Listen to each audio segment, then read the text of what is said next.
the Jurassic Park Kenner Juvenile T-Rex. This figure is from that first clumsy and explosive step into making Jurassic Park toys, one that I think could never be fully recreated. Most of the dinosaurs in this line are made from beautiful, tactile, smoky-smelling rubber. I think the cigarette smoke smell might just be mine, but anyhow, I love the direction this line took. The movie was still in production as the toys were being developed, so naturally the designers turned to the only other Jurassic Park material available in 1993, the book. The Bible. This is the Bible. Since the toy line was based mostly off the book, there's many animals in the toy line that were in the book but not in the movie, such as Stegosaurus or Pteranodon. Many of the toys also reflect the color schemes described in the book, like the large T-Rex having mottled red skin with black spots, or the velociraptors having tiger stripe patterns. History lesson over, the actual figure is so great. The paint has seen better days on my copy, the eye is practically gone, but I'm gonna stick with calling him well-loved. I'm at least glad I have both arms, most copies on eBay don't. The colors chosen are great, and the combination of spots and stripes is memorable in a world where all T-Rexes have the same patterns. Brown with black stripes will be a theme in this series, buckle in. Being made out of rubber, there's equally lots of posability and also none. There's great play value because the whole thing is malleable and can bend and twist to attack your other toys.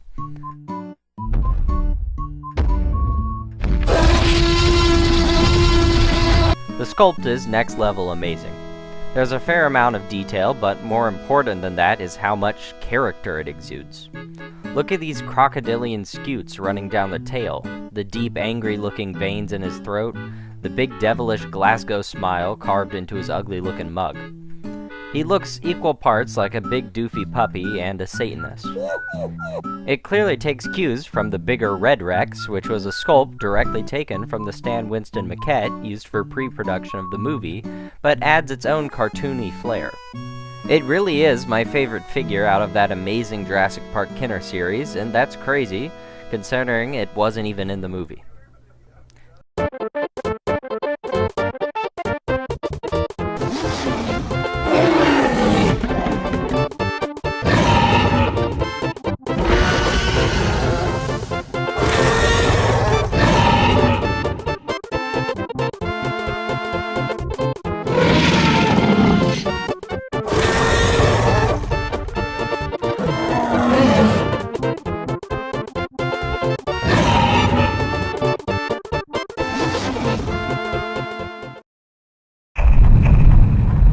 Ladies and germs, it's part 2, and since I'm going in chronological order, that means Hasbro Battle Growlers Toys R Us T-Rex.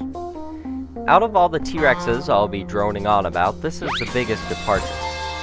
If you somehow didn't notice, he's a completely different set of colors next to the other guys and gals.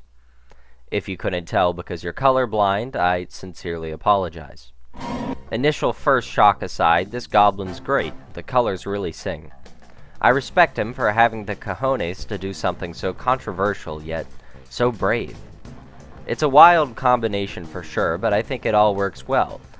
If he asked me to taste the rainbow, I'd have to say yes.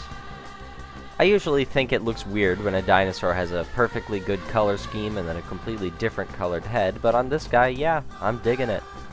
The line this guy appeared in was a Toys R Us exclusive of mostly repaints, and all the color schemes are really to the max with creativity, boasting some of the most extreme and wild color schemes in the JP roster.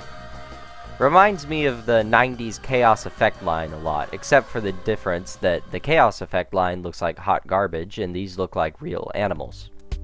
I'm just kidding, I love Chaos Effect and I'm salty I don't have any. I do really enjoy how deep some of the scale lines go and how many scars are over his body. Makes him look tough and old, like he was just off screen in an episode of Primal. Or he's making up for being short. It's rough, buddy, I'm there with you too. Really love how real and visceral this battle wound on his side looks. Compared next to the wound on Kenner Rex from last episode, this one looks a lot more real, with the skin peeling back and bones seemingly broken. He used to have sounds if you pressed either of these buttons, but I'm not sure if they'll still work. Let's give it a try. Getting him to stand can be an endeavor, but a little patience and you've got it. There you go. Bruh. I've loved him well, so his joints are a tad useless at keeping him standing. I forgot to talk about it last episode, so I feel compelled to bring it up here. I love the JP on the leg of these dinosaurs so much. It was always such a joy being at a thrift store when I was a tyke and finding a dinosaur toy in a bin that had that wonderful JP on the leg, because then I knew I was getting the real deal. It's just an expertly done bit of marketing and such a good looking logo. When I was a kid and actually still had fun with toys instead of talking about them, this was my T-Rex. I had the aspirations, of course, of one day owning the Lost World Bull T-Rex, but that was a pipe dream. All the times 8-year-old me played with my action figures, this was the T-Rex that haunted the grounds of my bedroom floor, looking to devour any lost G.I. Joe that crossed its path. So, bias aside, I'll try to remain objective and just simply say that this is definitively the best Tyrannosaurus Rex toy ever made, only surpassed by meeting an actual real-life Tyrannosaurus Rex.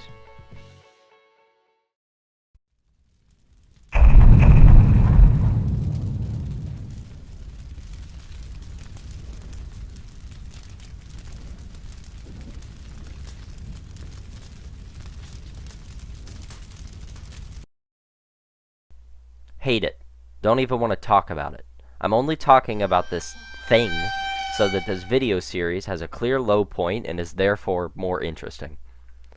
What could be more apparent that something is wrong with this than just looking at it? That doesn't look like a T-Rex. Its head looks more like a rubber shark puppet. It's amazing that the Jurassic Park T-Rex is such a pop culture icon and Hasbro somehow messed up what they could have easily done a Google search to get right. It does a stomp, it does a roar, neither are fun.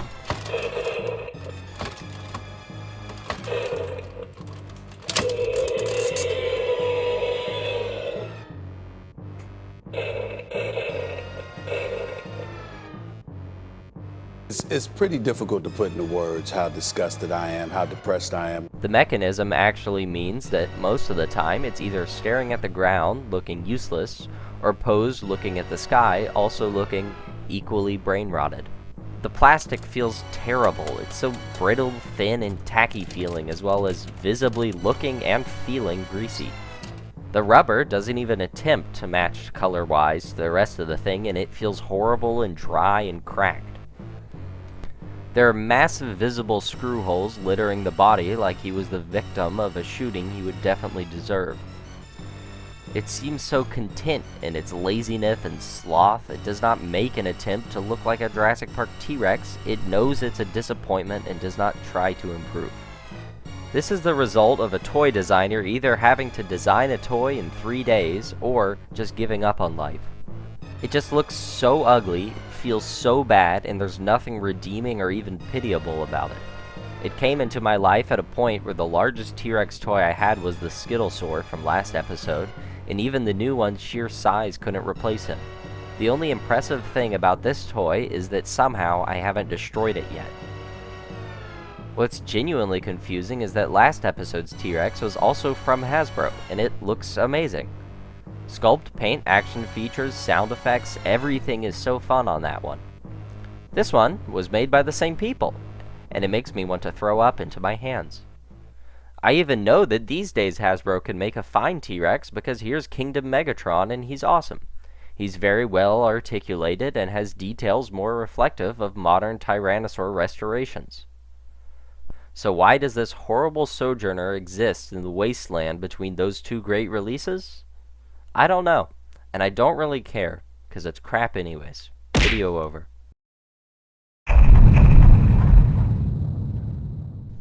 And now, onto the main event. You've waited long enough. First, this gal is a bargain. She's just $5 more than the current Mattel T-Rex she'd be occupying shelves with, and she's larger, heavier, more articulated, heavier, better painted, better sculpted, and heavier. Did I say heavier 3 times? I was so surprised to get her out of the box and feel how dense she is. After the Parasaurolophus, I was completely expecting a hollow tyrant, but no, that's not the case. She's got a good amount of heft, and since the center of mass is in the hip, she has no problems balancing. For the most part, her articulation is smooth like butter, but satisfyingly strong, except for just in two places. The mid-torso joint is poor at holding in place, and that's understandable because of how heavy the head and neck is. I have a harder time ignoring that the jaws are ratcheted and only lock into 3 positions. I just really dislike that it has 2 normal-looking places, and then the third just looks goofy with how wide it opens. It just reminds me of those Photoshop thumbnails you see where the person's mouth is open wider than a snake's. It does allow you to see her articulated tongue, which is a cute touch, but again, that's ratcheted as well, and there's just 1 position. Head sculpt looks spot on. There's no overly cartoony eyes or teeth that are too big, just plain and simple Jurassic Park T-Rex. There's also a clear effort with the paint to create layers and gradients subtly, which I appreciate so much.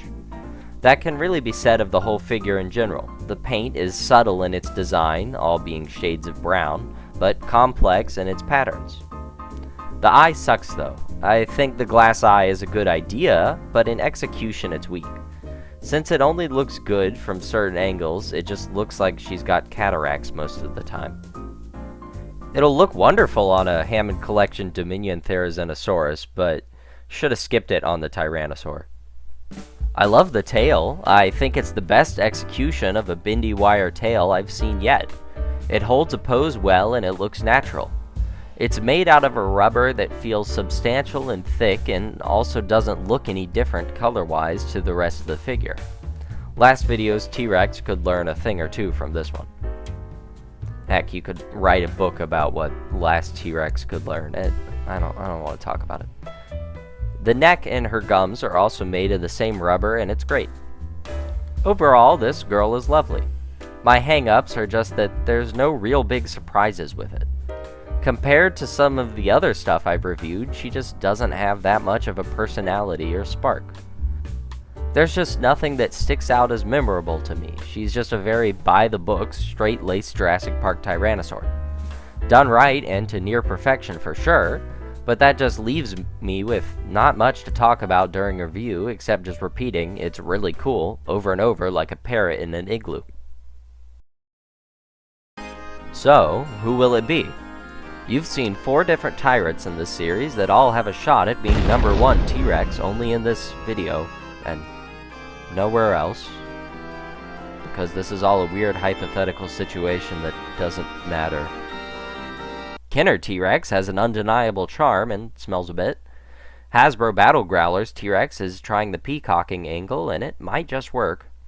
Hasbro, I don't want to talk about this. I said not to... Ugh. And last, the Mattel T-Rex, who might be lacking in charm, but undeniably is worth a lot of money. The winner of this extremely exciting Tyrannosaurus tear-em-up, the Bachelorette of the night, is... What? If I had $1 for every time I used the Creative Beast Studio T-Rex as a punchline in a video, I'd have enough money to buy it. Subscribe and like this if you liked it.